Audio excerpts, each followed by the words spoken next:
Story begins in Oak Cliff, where crews rise, fall, and get reborn in the shadows of the ones that came before them. Before 8 Block, there was Jug Team, a clique that paved the way for what came next. In many ways, they were the OGs. But just like the streets they moved through, nothing lasts forever. One of Jug Team's most known members was Snoop, a name that still rings out through disses and block murals.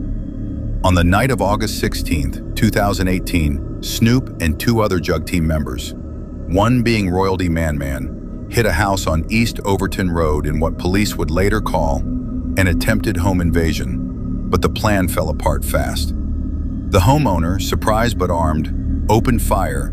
Snoop was killed instantly. The 2 others ran. Rumors say Royalty Man set the play up, then dipped the moment bullets flew. Police confirmed the homeowner called 911, turned himself in, and told his side of the story at Jack Evans' headquarters. With the physical evidence matching his account, he was released. You deserve the best. At Harbor Freight, you can afford it. Performance? No charges were filed. The case was ruled self-defense. But in the streets, it wasn't just a loss, it was a turning point. From the ashes of Jug Team, something new began to form. 8 Block. A younger generation, bred from the same soil, carrying the name of their fallen, but ready to carve out their own legacy. And it all started with the death of Snoop. As 8 Block found its footing in Oak Cliff, their ties began to stretch beyond city limits, clicking up with other sets cut from the same cloth. One of those sets was K4M, a blood set out of the Rosemont Apartments in Lancaster. K4M made noise out of Lancaster, with their clique gaining traction behind the voice of their most known artist, Thuka D. But like most sets in Dallas, their rise came with losses. One of K4M's most respected young members was Quay, just 19 years old. On May 17, 2022, Quay was shot and killed inside his own home in East Fort Worth, not by an op, but by someone even closer, a relative. According to police, Quay was found on the couch in his living room, shot multiple times in the face, torso, arms, and hand. 9mm shell casings were found on the floor, under the table, and even on his body.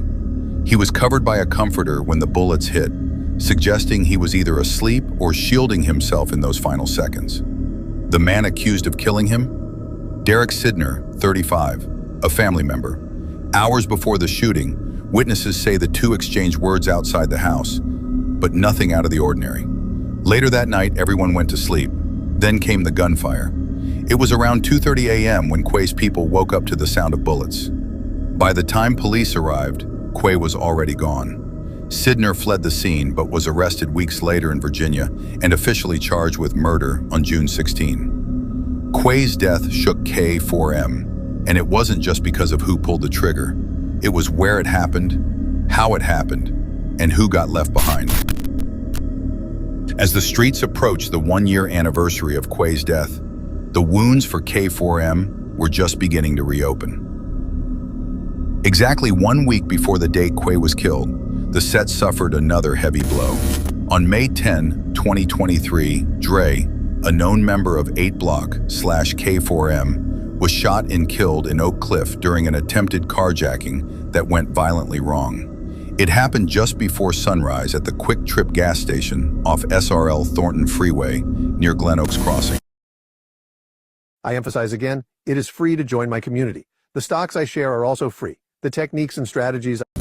According to investigators, Dre and 2 other individuals attempted to rob a man at gunpoint for his Dodge Charger Scat Pack, a high-performance vehicle that's become a trophy in street culture. But the man they targeted was ready. He pulled his own firearm and shot 2 of the 3 suspects. A witness nearby described the chaos. "I seen a youngster grab another one and throw him in the car, but his feet was still hanging out. They drove off fast and tried to make a turn, but the door was still open." The group sped away in panic and pulled up to Methodist Charlton Hospital, where Dre was later pronounced dead from his injuries. The other suspects were treated for non-life-threatening wounds and taken into custody. The intended victim, the Scat Pack owner, was not charged, as police determined it was self-defense. Dre's death hit hard, not just because of the loss, but because of the timing. 1 week from that day, it would mark exactly 1 year since Quay had been murdered. 2 back-to-back losses in May, on nearly the same date, to completely different kinds of violence. But before the mourning could even settle, another warhead dropped, this time between 5K and K4M. Just 5 days after Dre's death, the streets of Cliff Heights were lit up by gunfire. In the early hours of May 15, 2023, around 2:55 a.m., a mission was put in motion by members of AFNF, a subset of 5K. Their target, K4M member 5 shot him. Surveillance shows multiple vehicles parking along the I-35 service road near Cliff Heights Circle. Between 7 to 10 individuals jump out armed with at least 7 different firearms, including 9mm, 40 caliber, and 300 blackouts. They opened fire on 5 Shotham's residents at 105 Cliff Heights, unloading over 60 rounds. But in the middle of the chaos, something went wrong. While shooting at the house, one of the AFNF members forgot to turn their friendly fire off and accidentally shot and killed his own mans. The victim, Hung Cho, a known and active AFNF member. According to police, the shooter was later identified as Dalen Webb. Surveillance captured the exact moment. Hung Cho is seen running with the group when he suddenly collapses. The rest flee, leaving him behind. It was supposed to be a drill. Instead, it became a self-inflicted body on AFNF's side. Fuka D, the voice of K4M, dropped a song a month ago titled Not Just Rapping. In it, he rapped the lyrics, "How the f did he die on his first mission?" I'm guessing the Nick was new to this. Mother's Day, May 11th, 2025. A day that should have been about peace, love, and family turned into bloodshed, heartbreak, and the spark of a deadly war that would send shockwaves through the Dallas drill scene. It happened at an apartment complex on Clark Road, just south of Beltline. By the time officers pulled up, 8 block/K4M, Trey Too Slimy was laid out in the parking lot, bleeding from multiple gunshot wounds to the chest. He was still breathing, but barely.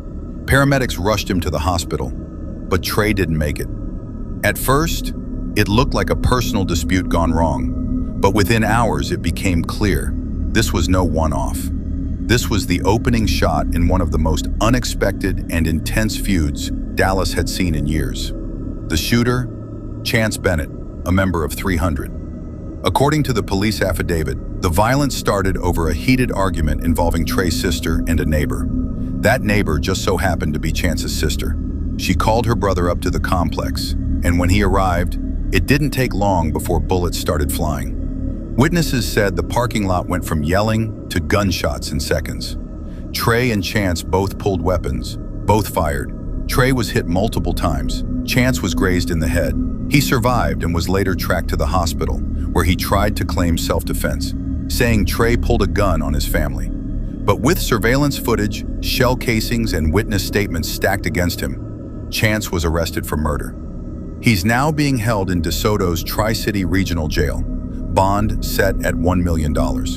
But that arrest wasn't the end of it. It was just the beginning. Because to 8 Block and K4M, Trey wasn't just another member. He was one of them, a face of their movement, a product of their trenches.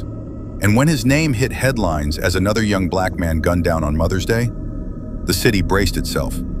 Because payback was coming, fast. Within hours, IG stories and lives flooded the algorithm. But the ones that stood out the most?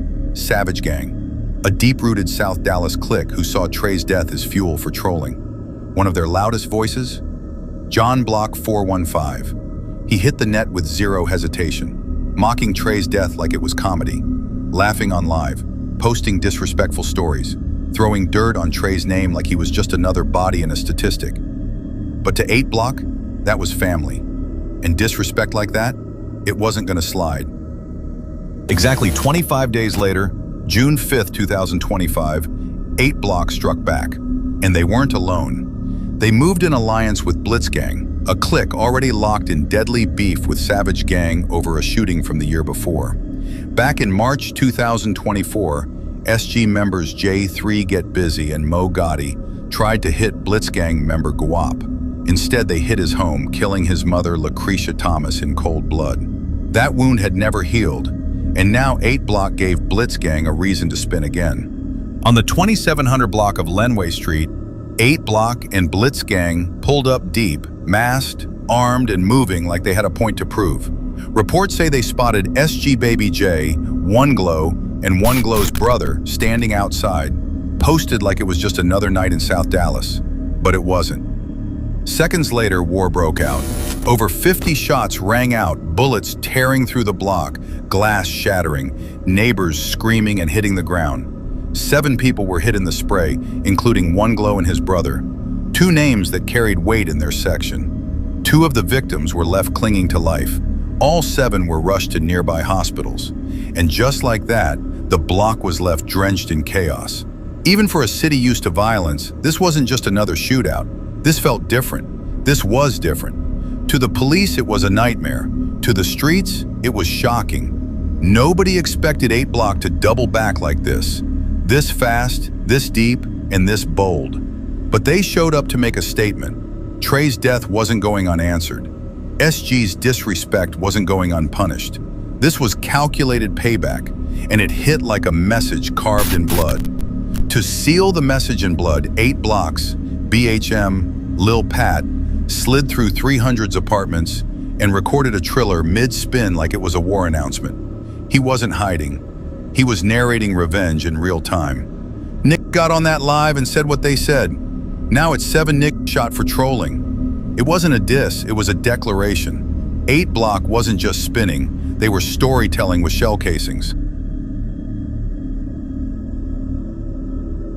Exactly 1 month after 8 Block and Blitzgang turned Lenway Street into a war zone, leaving savage gangs scrambling in the city on edge, another force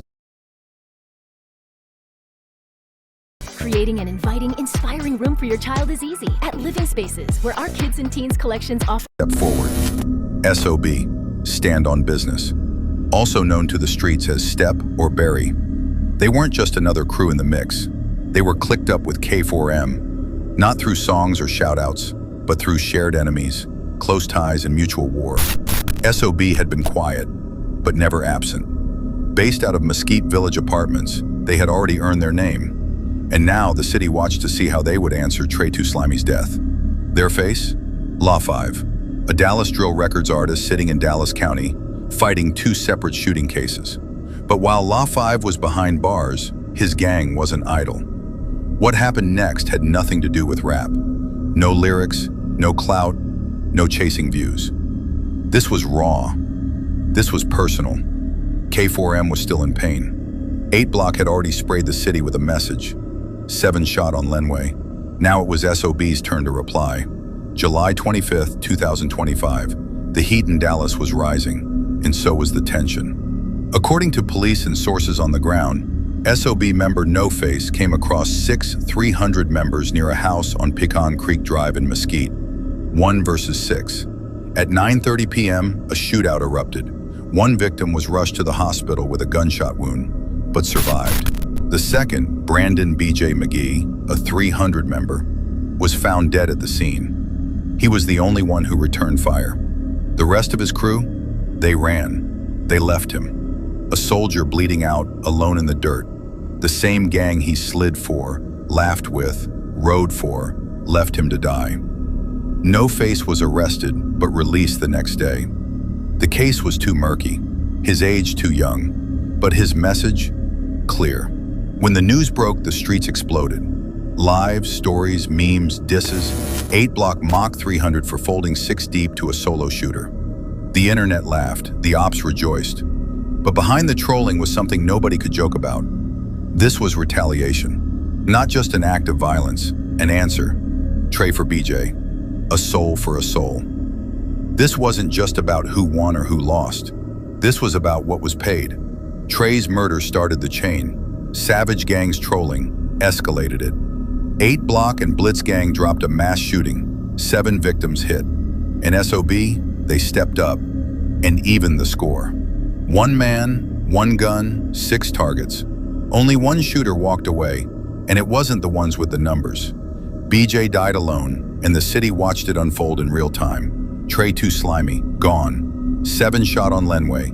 BJ, dead in the street, left by his own. And while the war was far from over, SOB made sure nobody would forget who even the score. They didn't tweet it, they didn't diss on a beat, they didn't need the clout, they just stood on business.